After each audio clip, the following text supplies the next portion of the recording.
2024 में प्रधानमंत्री पद के उम्मीदवार होंगे आप? नहीं, हम किसी चीज के उम्मीदवार का हम कोई दावेदारी नहीं, आपके कार्यकर्ता लेकिन इतना तो जरूर कर दीजिए ना कि 14 में जो आए 24 तक के आगे रह पाएंगे कि नहीं रह पाएंगे वो हमारा सवाल। अब ये कहते हैं मुझे तो बनने का मन नहीं है, लेकिन हमें बीजेपी को हराना है।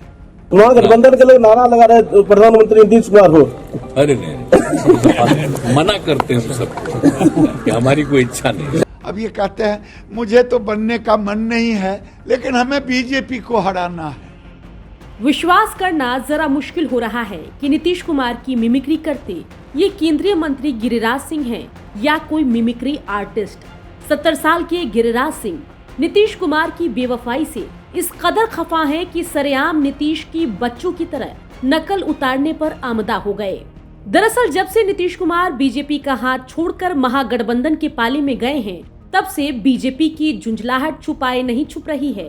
बीजेपी ये दावा करती दिखाई दे रही है कि पीएम बनने की लालसा में नीतीश कुमार बीजेपी से अलग हुए, जबकि नीतीश पिछले 5 महीने से लगातार कह रहे हैं कि उनकी प्रधानमंत्री बनने की लालसा नहीं है। हाँ, विपक्ष को एकजुट करने में, बीजेपी को हराने में वह कोई भूमिका जरूर निभाना चाहते हैं और नीतीश की इस बयानबाजी से झुंझलाकर गिरिराज सिंह नीतीश कुमार की मिमिक्री करने लग गए। 2024 में प्रधानमंत्री पद के उम्मीदवार होंगे आप? नहीं, हम किसी चीज के उम्मीदवार का हम कोई दावेदारी नहीं, आपके कार्यकर्ता लेकिन इतना तो जरूर कर दीजिए ना कि 14 में जो आए 24 तक के आगे रह पाएंगे कि नहीं रह पाएंगे वो हमारा सवाल। अब ये कहते हैं मुझे तो बनने का मन नहीं है, लेकिन हमें बीजेपी को हराना है।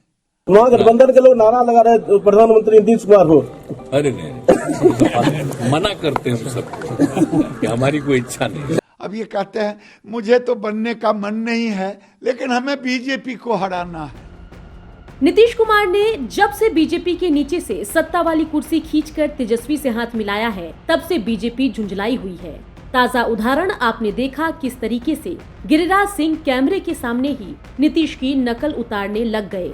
ऐसे में सवाल उठ रहा है, क्या नीतीश के जाने से अकेली पड़ गई है बीजेपी? क्या बीजेपी को मुश्किल लग रहा है 2024 और 2025 का चुनावी रण? इन सब के बीच नीतीश से बीजेपी कुछ सवाल भी पूछना चाह रही है। जब नीतीश कुमार की नहीं है पीएम बनने की लालसा, तो क्यों मारी पलटी? आखिर क्यों बीजेपी को हराना चाहते हैं नीतीश कुमार? कहते हैं ना कि जो सबसे अच्छा दोस्त होता है उसकी बेवफाई उतनी ही ज्यादा चुभती है। खैर चलिए, नीतीश से खुंदस की वजह से ही सही, कम से कम दर्शकों को गिरिराज सिंह के मिमिक्री का टैलेंट तो इसी बहाने देखने का मौका जरूर मिल गया। ब्यूरो रिपोर्ट, बिहार तक।